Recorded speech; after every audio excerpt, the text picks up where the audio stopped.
तनहु सब ज्ञाता लखिके नमो समय सार सब भूप।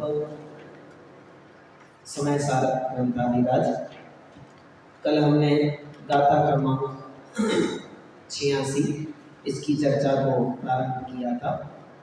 प्रश्न पूछा गया था, कुतो द्विक्रियानुभावी मिथ्या दृष्टि इति।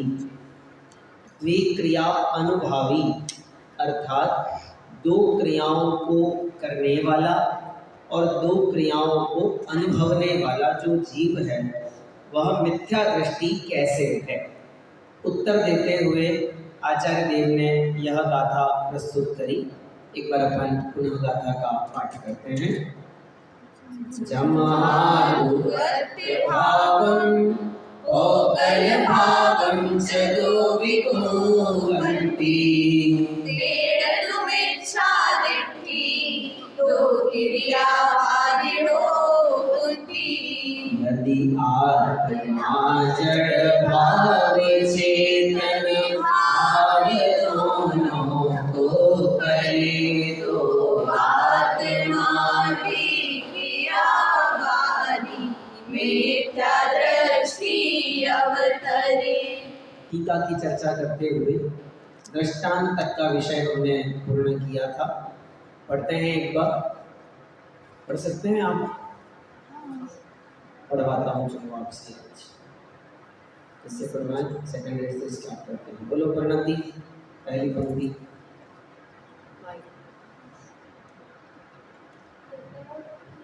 माइक में बोलो अच्छे से। हाँ मुझे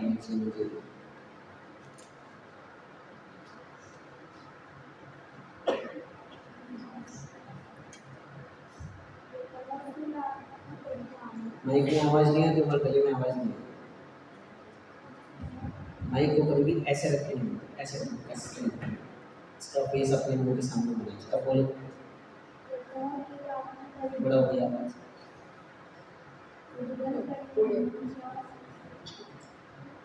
हाँ बोलो फिर से।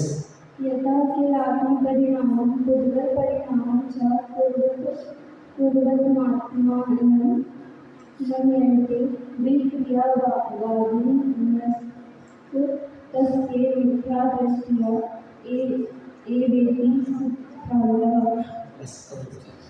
इतनी मिस्टेक जो दो तीन बीच में आपको अनुभव में आई ना, उसका कारण पता है क्या है? परिणाम हमने इस टीका को दोबारा पढ़ा ही नहीं अच्छे से।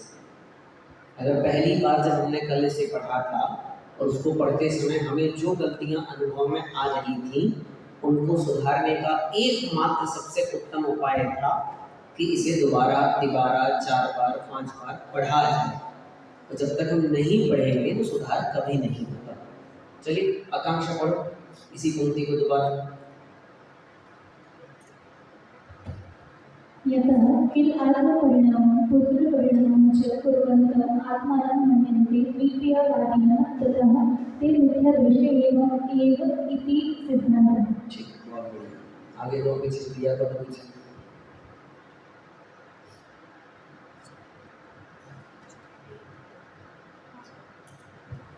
वाच एक द्रव्येण द्रव्यद्वय परिणामः क्रियमाणः प्रतिभाति। बस क्लियर वाला करो दोनों पंक्तियों का अर्थ करने के लिए। चाली करो बताओ पहली पंक्ति का। आत्म परिणाम वास्तव में आत्म परिणाम को पूर्व परिणाम च आत्म परिणाम को पूर्व परिणाम को कुर्वन्तः करता हुआ आत्मा को जो ऐसा मानता है कि मैं आत्म परिणाम को पूर्व परिणाम को करता हुआ मानता है। आत्मानम शब्द का अर्थ क्या है? आत्मा को नहीं, अर्थ है स्वयं को मानता है कि मैं आत्म परिणाम को पूर्व परिणाम का। वहाँ भी आत्म परिणाम का मतलब आत्मा का परिणाम नहीं है। वहाँ भी आत्म परिणाम का अर्थ है स्व परिणाम को, और उद्गल परिणाम को करता हुआ किसको मानता है? अपने स्वयं को मानता है। आगे द्विक्रियावादिनः ततः ते मिथ्यादृष्ट्या एक इति सिद्धान्त। जो ऐसी दो क्रिया मतलब जो ऐसी दो क्रिया को जो ऐसा मानता है वो कौन है? द्विक्रियावादी है। ततः इसलिए वह कौन है? प्रश्न भी तो यही था कि द्विक्रियावादी मिथ्या दृष्टि कैसे? तो उत्तर दिया कि वो ऐसा है इसलिए वह मिथ्या दृष्टि है। बताओ दृष्टि अगली पंक्ति का ये वाला। हाँ बोलो। एक द्रव्य की द्रव्य द्वारा द्रव्य द्वय परिणाम, दो द्रव्य के परिणाम क्रिया किए गए प्रतिभाषित अच्छे से बोलो, वापिस एक बार, आवाज आधी आई। मतलब एक द्रव्य द्रव्य द्वय परिणाम, दो द्रव्य एक द्रव्य के द्वारा दो द्रव्य के परिणाम क्रियमाण करता हुआ, एक द्रव्य के द्वारा दो द्रव्य का परिणाम करता हुआ प्रतिभातु नहीं दिखाई देना चाहिए, नहीं होना चाहिए, प्रतिभाषित नहीं हो। अच्छा आगे चले सेकंड ईयर की तरफ फिर से। जैसे कौन है? बोलो समृद्धि।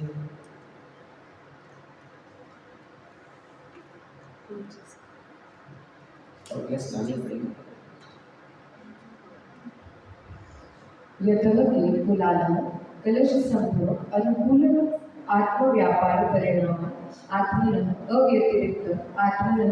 अव्यतिरिक्ततया परिणति मात्रया क्रियया क्रियमाणं कुर्वाणः प्रतिभाति। बोलो ऋषिका। जैसे कुलाल मतलब यहाँ पर कुम्हार की, जैसे कुम्हार कलश घड़े को बना के संभव अनुकूल आत्मव्यापार बनाने में आत्मव्यापार थोड़ा सा हम कैसा बोल रहे हैं ये बहुत अच्छी बात है, और हमारी आवाज़ दूसरों को कैसी सुनाई दे रही है ये बहुत जरूरी है जानना। ठीक है, इसलिए आपकी आवाज़ बहुत स्पष्ट नहीं है, किसी बात की स्पष्ट है बोलना चाहिए ना। फिर ये बात क्यों नहीं बताते? छाता प्रवचन में नहीं बोलते हो फिर ऐसे। बोलो फिर से बोलो।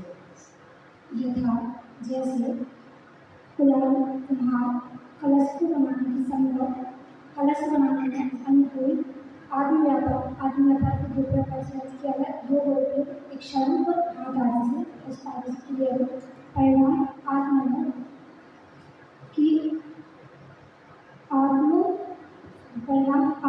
एक बात तो गांठ बांध लो शब्द में, पूरी टीका में आत्मा शब्द नहीं है। आ गया समझ में? तो इसलिए आत्मा तो रखना ही है, क्योंकि आत्मा की बात ही नहीं चल रही है, बात चल रही है द्रव्य और उसकी क्रिया की। तो जब आत्म परिणाम कहा जा रहा है तो स्व परिणाम है, आत्मानम कहा जा रहा है तो अपने को है, आत्मम कहा जा रहा है तो भी अपने को है। यही अर्थ करके चलना, आत्मा तो लाना ही नहीं इसमें कहीं। ठीक है, करो फिर से अर्थ। कलश संभव अनुकूलम आत्मव्यापार परिणाम आत्मनो अव्यतिरिक्ततया परिणति मात्रया क्रिया क्रियमाणा कुर्वाणा प्रतिभाति। कलश संभव अनुकूलम, सही कहा था आपने, बोलो फिर से बोलो। कलश संभव अनुकूलम का अर्थ बताओ पहले। कलश संभव अनुकूलम आत्मव्यापारम बताओ। आत्मव्यापार की इच्छा सारी जो क्रिया हो रही है। हाँ ठीक है, आत्मव्यापार का अर्थ है। ठीक है, परिणामम, उस परिणाम को आत्मनो अव्यतिरिक्तम, वह परिणाम कैसे है? अभिन्न है। आत्मनो अव्यतिरिक्ततया, अपने से अभिन्न परिणाम, अभिन्न पने के द्वारा। क्रिया के विशेषण चल रहे सारे। आप अपने से अभिन्न पने के द्वारा परिणति मात्रया क्रियया, परिणति मात्र रूप क्रिया, और उसके द्वारा कैसा है? उसको क्या करता हुआ? क्रियमाणम कुर्वाणः प्रतिभाति, करता हुआ, करते हुए, करता हुआ प्रतिभासित होता है। बहुत सरल शब्दों में अर्थ करना हो तो प्रत्येक द्रव्य अपने परिणाम को अपने द्वारा करता हुआ प्रतिभाषित होता है। तो स्वपरिणामम आत्मना, अपने परिणाम को अपने द्वारा करता हुआ प्रतिभाषित होता है। एक है क्रिया का होना और एक है मेरा उसके प्रति कर्तृत्व। एक तो लिखा है क्रियमाणम, होती हुई क्रिया है, और एक क्या लिखा है कुर्वाणम, कुर्वाणः, करता हुआ। जो क्रिया हो रही है उस क्रिया का मैं अपने को क्या मानता हूँ, कर्ता, क्योंकि वो वस्तुतः मुझसे अव्यतिरिक्त है। ये तो हो गया पॉइंट नंबर 1। अब पॉइंट नंबर 2 बोल सुमन। न पुनः कलशकरण अहंकार निर्भरोपि स्वव्यापारानुरूपं मृत्तिकाया कलश परिणामं मृत्तिकाया अव्यतिरिक्तं मृत्तिकाया अव्यतिरिक्ततया परिणति मात्रया क्रियया क्रियमाणं कुर्वाण प्रतिभाति। बोल आयुष।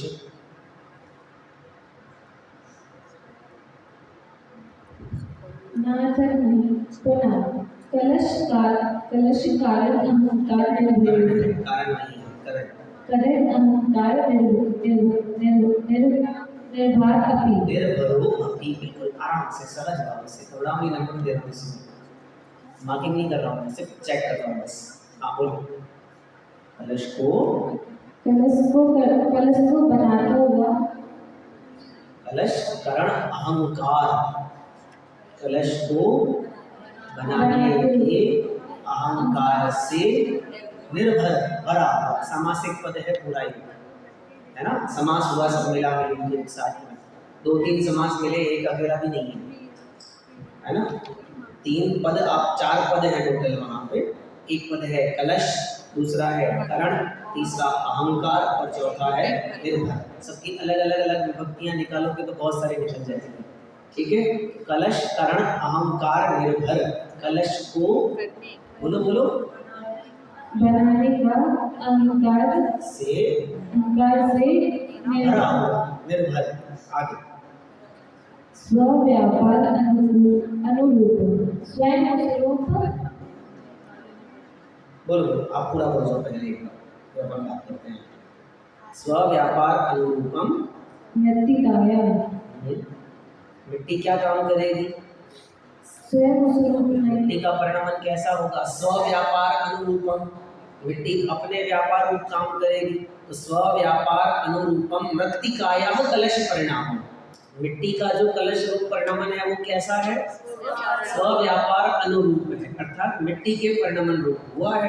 तो मृत्तिका से कैसा हुआ, मृत्तिकाया अव्यतिरिक्त, वह परिणाम मृत्तिका से अभिन्न है। आगे लिखा मृत्तिकाया, मृत्तिका के द्वारा अव्यतिरिक्तया अभिन्न पने से परिणति मात्रया क्रिया क्रियमाणम, अभिन्न पने से होती हुई वह परिणति, वह क्रिया, और उसको करता हुआ कौन प्रतिभाषित होता है, मिट्टी ही उसको करती हुई प्रतिभाषित होती है। लेकिन वह कुम्हार उस अहंकार को लेके बैठा है, कौन से वाले। अब इसमें फिर से आपको ध्यान रखना, शुरुआत की थी हमने न से और एंडिंग करी है प्रतिभाति पे।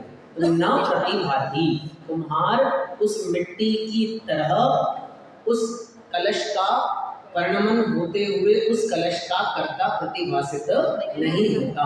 जैसा वह अपने परिणाम को करता हुआ प्रतिभाषित होता है, वैसा मिट्टी को करता हुआ प्रतिभाषित नहीं। इस छोटी से पंक्ति में एक बहुत जबरदस्त रहस्य छुपा है। यह है व्यवहार और निश्चय नय की संधि। अगर दोनों को कहने का तरीका अलग अलग होता तो कोई दिक्कत नहीं थी, लेकिन जैसा वह अपने परिणाम का कर्ता अपने को मान रहा है, वैसे ही वह परद्रव्य के परिणाम का कर्ता भी अपने को मान रहा है, इसलिए हमको दिक्कत आ रहा है। समझ में?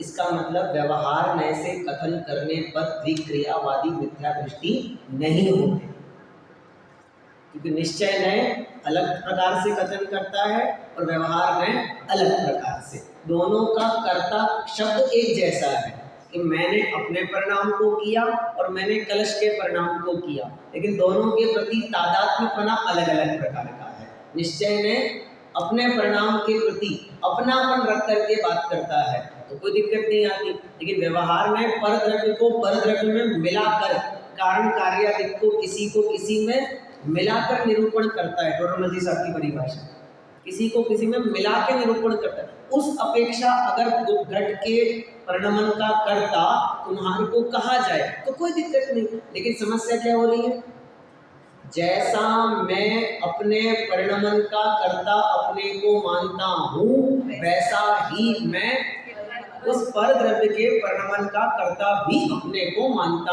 हूँ। ये द्विक्रियावादी मिथ्या दृष्टि है। आ रहा है समझ में? बहुत बारीक सी एक रेखा है नयों की विवक्षा में और मिथ्या दृष्टि पने में, वो आपको समझनी है। ये प्रश्न मैं दूंगा आपको निश्चित रूप से, लिख भी लो, मुझे कोई दिक्कत नहीं है। बीच के प्रश्न बाकी है ना, भी तो और ये प्रश्न आएगा।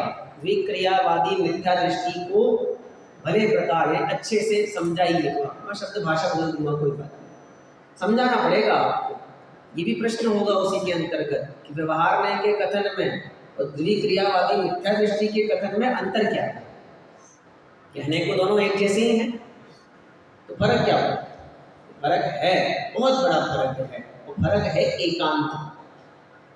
5 प्रकार के मिथ्यात्व में एक मिथ्यात्व है ना, एकांत वाला मिथ्यात्व। ये वही वाली बात चल रही है। एकांत क्या करता है, एक ही अपेक्षा से बात करता है। तो जिस अपेक्षा से वह स्वद्रव्य के परिणमन का कर्ता अपने को मान रहा है, उसी अपेक्षा से पद्रव्य के परिणमन का कर्ता भी अपने को मानता है। तो एकांती मिथ्या दृष्टि हो गया। ये वाला नियम यहाँ पर आपको लागू करना है। तो दृष्टांत तक की चर्चा हमने कल कर ली थी, सिद्धांत की चर्चा पे अपन आज चलते हैं। कोई समस्या यहाँ तक? हाँ, द्रव्य का कर्ता पर द्रव्य के परिणाम का कर्ता। एक ही बात है, बिल्कुल एक ही बात है। तो देखो, वस्तुतः होता, मिटता, बनता, बिगड़ता सब परिणमन ही है। द्रव्य ना तो उत्पन्न होता है, ना नष्ट होता है, ना उसका कुछ होना जाना। उत्पाद व्यय द्रवत्व सब द्रव्य में ही है, लेकिन द्रव्य का ना उत्पाद है ना व्यय है। उत्पाद व्यय है पर्याय का। यहाँ जो परिणाम शब्द है वह होती हुई अवस्था है। अब होती हुई अवस्था कौन हो सकती है?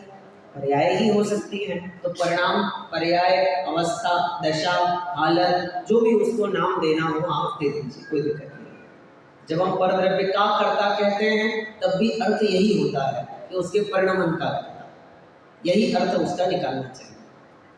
और कुछ? भैया, अहंकार से भरा हुआ होने पर ये वाला पॉइंट। पहली बात तो ये कही गई, इसके पहले वाला पॉइंट क्या कहा था वहां पे कि अपने आत्म व्यापार को करता हुआ अव्यतिरिक्त पने से वह अपने आत्म व्यापार को करता है। यहाँ तक तो मुझे कोई दिक्कत नहीं थी। लेकिन दूसरा कहा, वह उस घट के, उस मिट्टी का जो घट रूप परिणमन हो रहा है, उस घट रूप परिणमन में उसने थोड़ी सी अनुकूलता दिखाई थी, जो ऊपर हम कह के आए अभी। और इस कारण से उसे क्या खड़ा हुआ, एक अहंकार। कौन सा वाला अहंकार? ये परिणमन मैंने कराया। तो कलश करण अहंकार निर्भर, कलश को करने के अहंकार से भरा। किया नहीं है मैंने, लेकिन वो करने का अहंकार तो मुझ में आया। और उस अहंकार का लॉजिक है, कारण है क्या? पीछे वाला बिंदु, कलश संभव अनुकूलम आत्म व्यापार। कलश की उत्पत्ति में अनुकूलता रूप जो मैंने आत्म व्यापार किया वो तो मैंने किया ना। तो इसका मतलब मेरे आत्म व्यापार तो मैंने ही किए, लेकिन उस कलश का परिणमन भी किसने किया है? मैंने। ये अहंकार उसको आ गया। इसलिए अब तर्क क्या दिया? इसलिए वह मिट्टी की अव्यतिरिक्त पने से होते हुए कलश के परिणमन का कर्ता किसको मानता है? अपने, लेकिन वो है नहीं। बराबर। फिर एक इसमें मतलब 2 परिणाम है, तो पहले वाला परिणाम परिणाम और दूसरे वाला परिणाम परिणमन, ऐसा एक ही बात है। परिणाम कहो, परिणमन कहो, अवस्था कहो, परिणति कहो, क्रिया कहो, कोई अलग अलग विषय नहीं। यहाँ परिणाम का अर्थ भाव नहीं है। हमारे जो शुभाशुभ भाव चलते हैं ना, वो तो है ही नहीं किसी भी अपेक्षा से। चले आगे। और क्वेश्चन का ठीक है, चलते हैं आगे अपन। तथात्मापि पुद्गल कर्म परिणाम अनुकूलम अज्ञानात् आत्म परिणामम आत्मनो अव्यतिरिक्तम आत्मनो अव्यतिरिक्तया परिणति मात्रया क्रियया क्रियमाणं कुर्वाणः प्रतिभाति मा पुनः पुद्गल परिणाम करण अहंकार निर्भरो अपि स्वपरिणामानुरूपं पुद्गलस्य परिणामं पुद्गलात् अव्यतिरिक्तया परिणति मात्रया क्रियया क्रियमाणं कुर्वाणः प्रतिभाति। फिर से आ जाओ। तथा आत्मा अपि, अब यहाँ आत्मा का अर्थ आत्मा ही है, ठीक है, अभी तक वाले में कहीं नहीं था। यहाँ आत्मा का अर्थ आत्मा ही है। जीव जैसे कोई आत्मा क्या करता है? उद्गल कर्म परिणाम अनुकूलम अज्ञानात् आत्म परिणामम, उद्गल कर्म के होने में अनुकूल अज्ञान रूप आत्म परिणाम। फिर से दोहराओ, क्या कहा था? उद्गल कर्म का परिणमन हो रहा है। इस उद्गल कर्म का परिणमन का निमित्त कौन है? आत्म परिणाम। बोले आत्म परिणाम अकेला निमित्त कहोगे तो जब जब जीव आत्म परिणाम करेगा तब तब उद्गल का परिणमन होना चाहिए। तो शब्द क्या लिखा? अज्ञानात् आत्म परिणाम। कौन से वाले? अज्ञान से होने वाले आत्म परिणाम। अब ठीक है, तो अतिव्याप्ति नहीं होगी। क्या अच्छे भाई, निमित्त की बात चल रही है ना। दो द्रव्यों का परिणमन हो रहा है, एक किसका? उद्गल कर्म का परिणमन, इधर आत्मा का परिणमन। अब आत्मा का परिणमन उद्गल द्रव्य के परिणमन में क्या बनेगा? निमित्त। और निमित्त कैसे होते हैं? अनुकूल। ठीक है, बहुत मजे की बात बताऊं आपको मैं। कोई आपको प्रतिकूल निमित्त मिलते हैं ना? नहीं मिलते? प्रतिकूल निमित्त मिलते हैं ना? वस्तुतः निमित्त अनुकूल ही होते हैं, प्रतिकूल होते ही नहीं। हम तो कहते हैं प्रतिकूल निमित्त मिले, वो हमें क्रोध दिलाने के लिए अनुकूल है। नहीं है समझ में? भाई आपको किसी ने बहुत बुरा भला कहा, बराबर, तो आपको बहुत बुरा लगा, गुस्सा आया मन में, तो प्रतिकूल निमित्त मिले कि अनुकूल मिले? क्या कहना चाहिए? तो प्रतिकूल मिले हमको। तो हम जैसा चाहते थे वैसे नहीं मिले तो प्रतिकूल कहते हो, लेकिन वो उस दशा के उत्पन्न होने के लिए तो अनुकूल है ना। पंडित गोपाल दास जी बरैया के बारे में जो बार बार अपन सुनते हैं, हाँ, सारी दुनिया कह रही है उनकी पत्नी प्रतिकूल है, प्रतिकूल है, और वो कह रहे हैं कि मेरी पत्नी तो अनुकूल है। निमित्त तो अनुकूल ही होते हैं, प्रतिकूल तो होते ही नहीं। आ रहा है समझ में आपको क्या कहा मैंने? भाई उस एक दशा बताई है, परीक्षा मुख के अंदर वर्णन आया है कि मटका बन के तैयार हो गया, कंप्लीट है, उपयोग में लिया जा रहा है। एक बालक ने डंडा मारा और मटका टूट गया। तो अब मटके की उस दशा में वो डंडा प्रतिकूल है कि अनुकूल है?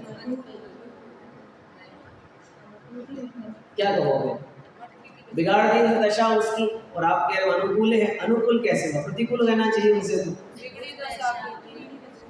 तो उस परिणमन के आधार पे देखा जाए तो उस परिणमन में तो वो अनुकूल निमित्त है, क्योंकि निमित्त तो अनुकूल ही होते हैं। ठीक है, ये मैंने दूसरी बात बता दी आपको थोड़ी सी।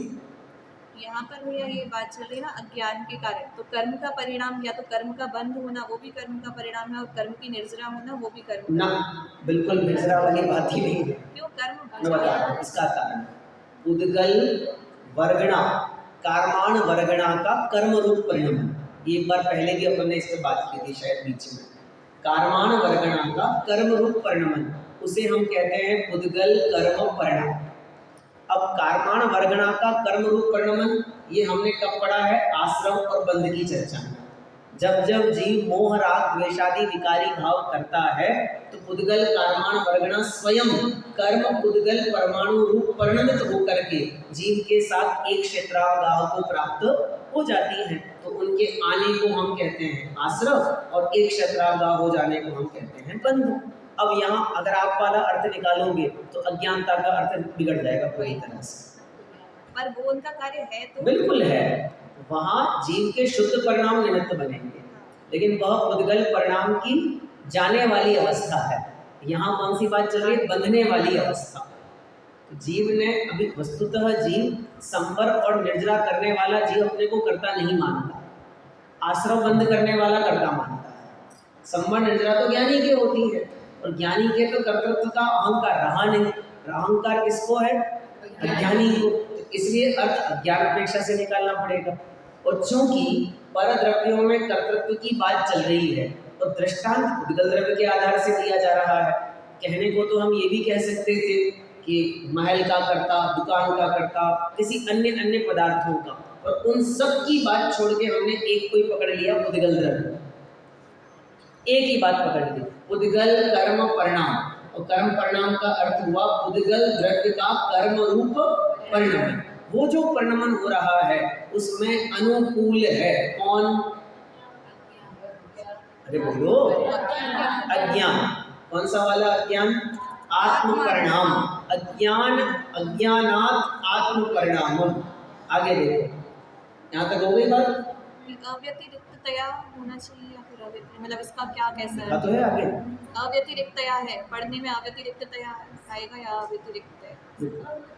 अवग्रह संधि के नियमानुसार काम होता है, ठीक है। इंग पदांता अति जो नाम का सूत्र है पूर्व रूप संधि के अंतर्गत, उसके अनुसार ये सब अवग्रह आदि की प्रक्रियाएं संपन्न होती हैं। छंद शास्त्र में तो चलो कदाचित ये उपयोगी भी है कि हमें अ लिखना भी है लेकिन गिनती में नहीं लेना है, तो हम ऐसी परिस्थिति में कभी कभी अवग्रह का प्रयोग कर देते हैं, लेकिन नियमानुसार। हमारी बुद्धि अनुसार हम कुछ भी कहीं भी अवग्रह नहीं लगा सकते, लेकिन यहाँ पर अवग्रह बोलने में तो आएगा, बिल्कुल आएगा, क्योंकि आप छंद पाठ नहीं कर रहे, गद्य पाठ कर रहे, बोलना तो चाहिए। मैं पीछे का बोली तया या फिर अव्यतिरिक्तया या फिर अव्यतिरिक्तया है, अव्यतिरिक्तया शब्द क्या है? अव्यतिरिक्त होना तो अव्यतिरिक्तया चाहिए, ये कहना चाह रहे हैं। मतलब पढ़ने में तृतीय विभक्ति लगाओ उसमें, अव्यतिरिक्त या अव्यतिरिक्त, अव्यतिरिक्ता। रिक्त शब्द है, रिक्ता होगा तो तया, रिक्ता होगा तो तया बन जाएगा उसे तृतीय विभक्ति के आधार से। अव्यतिरिक्तया अभिन्न बने के पना अर्थ लगाते आपको तया उपसर्ग लगाना पड़ेगा, तया प्रत्यय लगाना पड़ेगा पीछे, तो बनेगा शब्द। ठीक है, विचार करते हैं इसके ऊपर भी, आप लोग भी सोचना, जिसको समझ में आया हो व्याकरण की दृष्टि से पकड़ के रखना, नहीं समझ में आया हो तो बाहर कर देना। यहाँ पर पुद्गल कर्म को करने की बात कर रहे हैं, तो फिर सबसे पहले तो शिष्य मतलब बाहर वाली चीज़ को करने का निषेध क्यों नहीं करता? किसको? मतलब ये बाहर संयोगों को करने का निषेध क्यों बिल्कुल, करता? चूँकि पिछली समस्त गाथाओं में लगभग 76 या 75 नंबर गाथा से हमने चर्चा एक ही पॉइंट को पकड़ के करी थी, कर्म का परिणाम, नौ कर्म का परिणाम, यही कहा था ना। फिर वो तो सिर्फ 75 में नौ कर्म का परिणाम कहा, 76, 77, 78, 89 इन चारों में सिर्फ कर्म के परिणाम की चर्चा, कर्म का परिणाम, आत्म परिणाम, कर्म के अनंत प्रकार के फल, यही कहा था। और उसके बाद की समस्त गाथाओं को आप देखते चलिए, कहीं भी अन्य विषय की तरफ गए ही नहीं है, एक ही विषय पे स्टिक होके बैठे हैं, कर्म का परिणाम आत्मा नहीं करता। बराबर। अब कर्म कौन है? आप कर्म को कर्म ना समझे, आप कर्म को समझे पर द्रव्य। बस दो द्रव्यों के परिणामन की चर्चा चल रही है। हमने एक कैटेगरी बनाई है मेरी और एक कैटेगरी बनाई है अपर द्रव्य की, और पर द्रव्य का नेता हमने खड़ा कर दिया है कर्म। तो कर्म का मतलब वो 8 कर्म वाला कर्म ना, ये 8 कर्म नहीं, पुद्गल कर्म बस। अब इसका मतलब यदि पुद्गल कर्म रूप पर द्रव्य का कर्ता आत्मा नहीं है तो इसका मतलब जगत के किसी भी पर द्रव्य का कर्ता आत्मा हो ही नहीं सकता। ये नियम तो सबके लिए समान रूप से अप्लाइड होगा, यही वाली बात लगानी है। आ जाइए फिर से, तथात्मापि पुद्गल कर्म परिणाम अनुकूलम अज्ञानात् आत्म परिणामम आत्मनो अव्यतिरिक्तम। वे आत्म परिणाम कैसे हैं? कौन से वाले आत्म परिणाम? अज्ञान से हुए आत्म परिणाम आत्मा से स्व से अव्यतिरिक्त है। आत्मनो अव्यतिरिक्तया परिणति मात्रया क्रिया क्रियमाणम कुर्वाणः प्रतिभातु। वे आत्म परिणाम कैसे हो रहे हैं? आत्मा से अभिन्न पने के द्वारा। ये शब्द दिया पीछे भी, पहले भी यही कहा था हमने। आत्मनो अव्यतिरिक्तया परिणति मात्रया और क्रिया, आत्मा से अभिन्न परिणति मात्र क्रिया से क्रियमाणम किया जाता है। कुर्वाणः प्रतिभातु करता हुआ प्रतिभासित होवे। जैसे वहां कहा वैसा ही यहाँ पर भी होवे। होवे मां नहीं। पुनः पुद्गल परिणाम करण अहंकार निर्भरो अपि स्व परिणाम अनुरूपम पुद्गलस्य परिणामम। पुद्गल के परिणाम को करने के अहंकार से भरा हुआ होने पर भी स्व परिणाम अनुरूपम पुद्गलस्य परिणामम। पुद्गल का परिणाम कैसा होगा? उसके परिणाम के अनुसार होगा। पुद्गल द्रव्यात् अव्यतिरिक्तम, वो परिणाम कैसा होगा? अतिरिक्त होगा। पुद्गलात् अव्यतिरिक्तया, पुद्गल से अभिन्न पने रूप परिणति मात्रया क्रिया, अभिन्न पने रूप परिणति मात्र क्रिया के द्वारा होता हुआ, उसे करता हुआ मां प्रतिभातु, वह जीव प्रतिभासित नहीं होवे। जैसा जीव अपने परिणाम को करता हुआ प्रतिभासित होवे, ऐसा जीव पुद्गल के परिणाम को करता हुआ प्रतिभासित नहीं होवे। बीच में बार बार ये अव्यतिरिक्त शब्द क्यों लगा रहे हैं? ये बताने के लिए कि जीव का पुद्गल परिणामों के साथ अभिन्नपना नहीं है और अपने परिणामों के साथ अभिन्नपना है। तो जिनके साथ आत्मा का अभिन्नपना है, उन परिणामों का कर्ता तो आत्मा होता हुआ प्रतिभासित हो, कोई दिक्कत नहीं है। लेकिन जिन परिणामों का आत्मा के साथ अभिन्नपना है ही नहीं, उनका कर्ता आत्मा होता हुआ प्रतिभासित नहीं होवे। अरे जब एक सामान्य सा कुम्हार नहीं हो सकता, तो हम जैसे जीव उनका कर्ता पद का कैसे हो सकते हैं? इन सब बातों की वैसे आवश्यकता ही नहीं थी। ये सिर्फ विस्तार किया गया है अर्थ का। बात तो 2 लाइन में ही पूरी हुई थी। शुरुआत की 2 पंक्तियों में ही विषय पूरा हो गया था, बराबर। जहां उन्होंने कह दिया था दूसरी पंक्ति में मां च एक द्रव्येण द्रव्यद्वय परिणामम क्रियमाणः प्रतिभातु, बस वहां तक का ही विषय चला है नीचे वाली पंक्तियों में, ठीक है। इसलिए निष्कर्ष यह रहा कि एक द्रव्य दूसरे द्रव्य की परिणति को करता हुआ प्रतिभासित नहीं होवे। एक द्रव्य स्वद्रव्य के साथ अव्यतिरिक्त पने के द्वारा अभिन्न पने रूप से अपनी परिणति को करता हुआ प्रतिभासित होवे। कोई दिक्कत वाली बात नहीं, ठीक है। कोई समस्या है? हिंदी पाठ तो मैं बहुत कम ही करता हूँ। आप बोलोगे तो हिंदी टीका भी पढ़ लेंगे साथ साथ में। और मैं मानता हूँ कि अगर संस्कृत से हमने अर्थ कर लिया और वह सही है, तो हिंदी में ऐसा कुछ विशेष देखने के लिए हमारे लिए बचता नहीं है। आप कितने बाल बुद्धि नहीं है कि आपको हर बार हिंदी से मिलान करना पड़े। हाँ, लेकिन पढ़ना जरूर चाहिए कि अगर कहीं हम कुछ गलती कर जाए, जैसे पिछली भी एक बार कुछ शब्द में अपन गलती कर रहे थे बीच में एक दिन, तो सुधार करने के लिए अपन देखें तो कोई दिक्कत वाली बात नहीं है। भावार्थ की ओर मैं आपको ले जा रहा हूँ। आत्मा अपने ही परिणाम को करता हुआ प्रतिभासित हो, पुद्गल के परिणाम को करता हुआ कदापि प्रतिभासित न हो, बराबर। आत्मा की और पुद्गल की दोनों की क्रिया एक आत्मा ही करता है, ऐसा मानने वाले मिथ्या दृष्टि हैं। जड़ चेतन की एक क्रिया हो तो सर्व द्रव्यों के पलट जाने से सबका लोप हो जाएगा, यह महादोष उत्पन्न होगा। अंडरलाइन कर लीजिए इस बात को। क्या लिख रहे हैं पंडित जी? जड़ चेतन की एक क्रिया हो तो सर्व द्रव्यों के पलट जाने से क्या हो जाएगा? सबका लोप हो जाएगा। अब ये सबका लोप हो जाने का मतलब क्या होता है, इसकी चर्चा आगे जाकर के आपको समझ में आएगी। आगे की गाथाओं में इस विषय में विशेष व्याख्यान आचार्य देव अमृतचंद्र स्वामी करेंगे। ऐसा समझ लेना कि पंडित जयचंद जी छाबड़ा, अभी जितना मैं पढ़ा रहा हूँ आपको उसके अंदर निर्णय करना कि उस कलश का, उस गाथा को पढ़ के भावार्थ नहीं लिखते, वो आगे का भी विषय पढ़ लेते हैं और उसके आधार पर वर्तमान का भावार्थ लिखते हैं। ये बात मैंने आपको जब निश्चय व्यवहार की बात चली थी तब भी मैंने बताई थी कि देखो आगे निश्चय की व्यवहार की चर्चा आने वाली है, इसलिए यहाँ उसको स्थापित कर रहे हैं। ऐसे ही अमृतचंद्र देव के साथ भी है, प्लानिंग बहुत बढ़िया है, अद्भुत।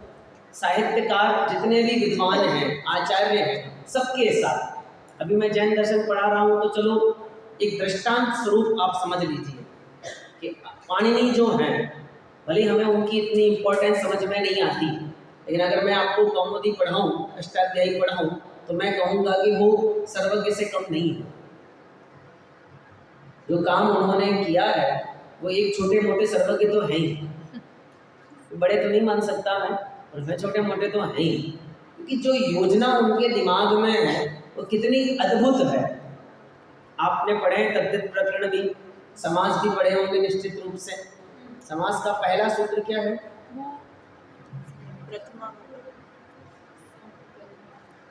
प्रथमयो पूर्व सवर्णः। और फिर आता है एक अधिकार सूत्र। क्या है अधिकार सूत्र? प्राक कडारात समास। पढ़ा है सबने? क्या कहता है ये सूत्र?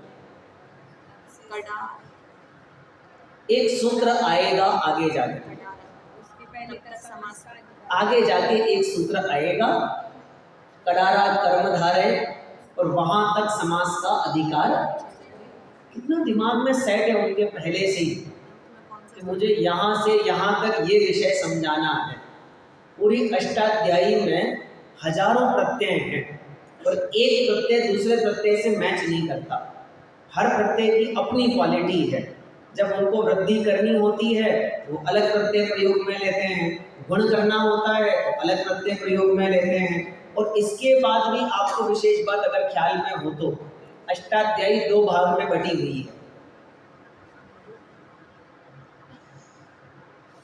अष्टाध्यायी के दो भाग हैं। एक है सपाद सप्त अध्याय, 7.25 अध्याय का एक भाग है और 3 पाद का दूसरा भाग है। 7 अध्याय और हर अध्याय के 4 पाद हैं, बराबर। तो 7 अध्याय और 8वें अध्याय का एक पाद, ये तो एक सेक्शन है और 3 पाद दूसरे सेक्शन है। और जब 3 पाद की चर्चा उन्होंने चालू करी तो सूत्र क्या लिखा? पूर्वत्रा सिद्धम। जो पहले कहा गया वो यहाँ अप्लाई नहीं करना।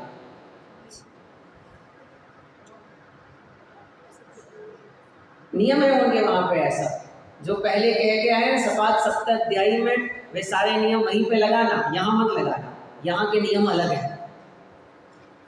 इतनी अद्भुत क्षमता उनके पास में है। ऐसे ही अपने आचार्यों के पास विचार करिए।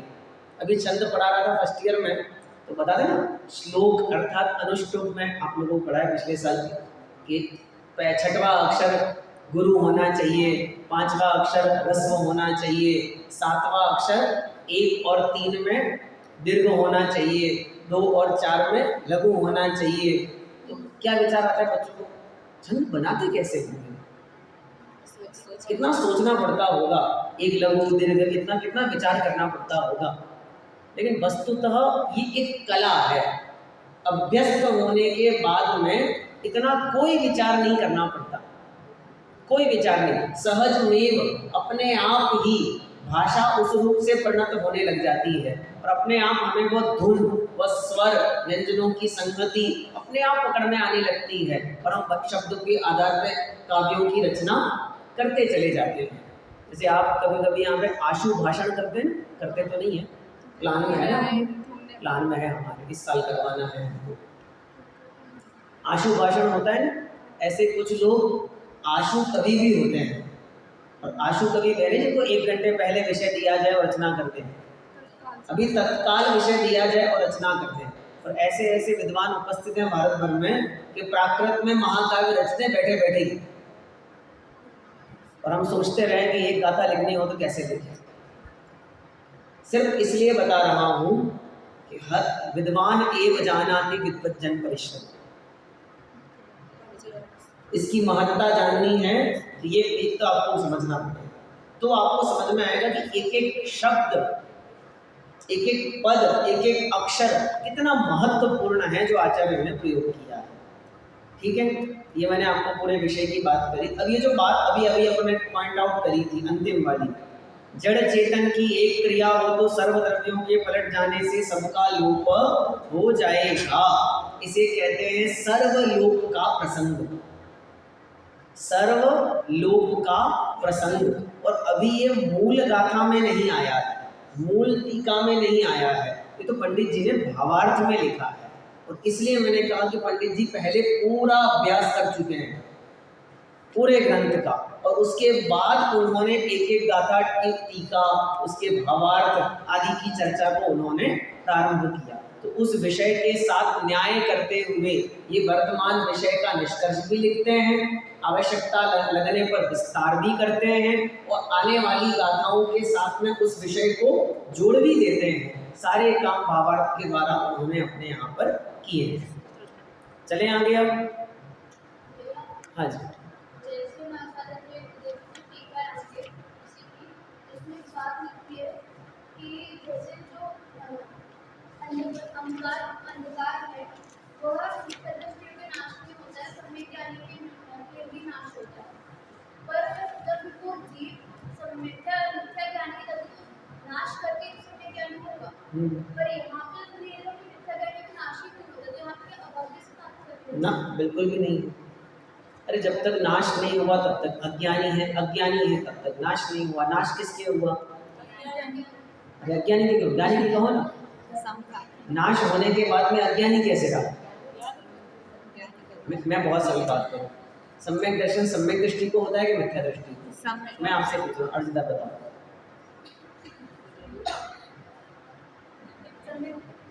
सम्यक दृष्टि को होता है, तो मिथ्या दृष्टि को तो सम्यक दर्शन होगा, तभी सम्यक दृष्टि कहलाएगा। किसको होगा? मिथ्या दृष्टि को ही तो होगा। इसका मतलब मिथ्या दृष्टि को सम्यक दर्शन हो सकता है। हाँ ना?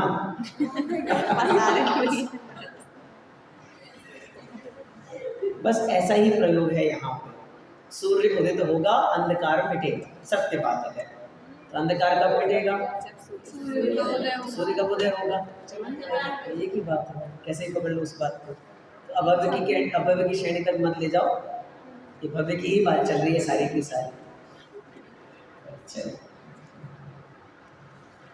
हाँ जी, अब यहाँ पर आ रहे हैं 6 कलश एक साथ। बहुत देर से लिखे नहीं थी ना आंसर, अब एक साथ। कब लिखा था लास्ट कलश? आता क्रमांक 72-73 के लगभग में एक कलश आया था। 75 के बाद में एक कलश था 49 नंबर का, उसके बाद में एक कलश आया था 50 नंबर का, 79 नंबर गाथा के बाद। और उसके बाद से ये 6 कलश पेंडिंग चल रहे थे। सारा विषय जो अब तक आया है उसको उन्होंने एक साथ यहाँ पर हमारे सामने रख दिया। ये सारे कलश मान लीजिए सिद्धांत वाक्य हैं, एक एक। क्या लिखते हैं? पाठ करते हैं। कलश क्रमांक 51 से लगा करके 56 तक। अभी पाठ कर रहे हैं, चर्चा इनकी आगे आगे करेंगे। यह परिणमति सकर्ता, यह परिणाम भवेतु कर्म, या परिणति क्रियासा प्रेम विभिन्नं न वस्तुतया। एकः परिणमति सदा, परिणामो जायते सदैकस्य। एकस्य परिणतिः स्यादनेकमेव गतः। मोहौ परिणमतः खलु परिणामो नो वयोः प्रजायेत।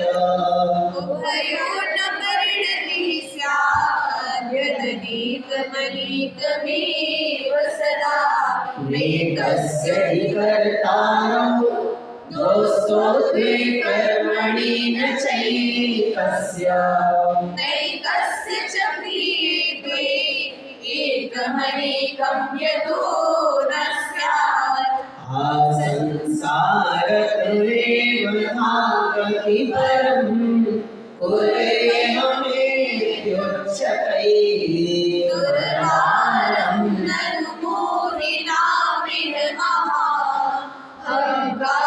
महाहंकाररूपं तमः तद्भूतार्थपरिग्रहेण विलयं यदेकवारं व्रजेत् तत्किं ज्ञानघनस्य बन्धनमहो भूयो भवेदात्मनः आत्मभावान् करोत्यात्मा परभावान् सदा परः आत्मैव आत्मनो भावाः परस्य परैव ते अनुवाद करने के